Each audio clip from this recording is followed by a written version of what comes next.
కృష్ణానదిలో ఇంత వరద నీరు ఎప్పుడు చూడలేదని మంత్రి నిమ్మల రామానాయుడు అన్నారు. 1998, 2009 కంటే ఎక్కువగా ఇప్పుడు వరద నీరు వచ్చిందని చెప్పారు. వరద ప్రాంతాల్లో సమర్థంగా సహాయక చర్యలు అందిస్తున్నట్లు చెప్పారు. సీఎం స్వయంగా వరద ప్రాంతాల్లోనే ఉండి పర్యవేక్షిస్తున్నారన్నారు. ఇక బుడమేరుకు గండ్లు గత ప్రభుత్వ పాలన వైఫల్యమన్నారు. 5 ఏళ్లుగా బుడమేరులో లైనింగ్ ఎక్స్టెన్షన్ పనులు చేయలేదని తెలిపారు. సంక్షోభ సమయాల్లో ఎలా పనిచేయాలో చంద్రబాబుకు తెలుసన్నారు. వైసీపీ నేతల విమర్శలను పట్టించుకోమన్నారు మంత్రి నిమ్మల.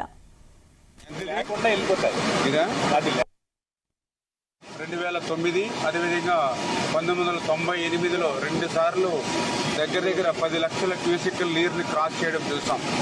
ద ఫస్ట్ టైము 11,50,000 11,80,000 క్యూసెక్ల నీరుని ఈ యొక్క ప్రకాశం బ్యారేజీని టచ్ చేయడం ద ఫస్ట్ టైం. ఇటువంటి పరిస్థితుల్లో యుద్ధ ప్రాతిక మీద చంద్రబాబు నాయుడు గారు సైతం కలెక్టరేట్లోనే బస చేసి ఎక్కడైతే గండ్లు పడుతూ ఉన్నాయో, ఎక్కడైతే ఏటిగొట్టుకి కానీ ప్రమాద పరిస్థితి ఉందో ఆయన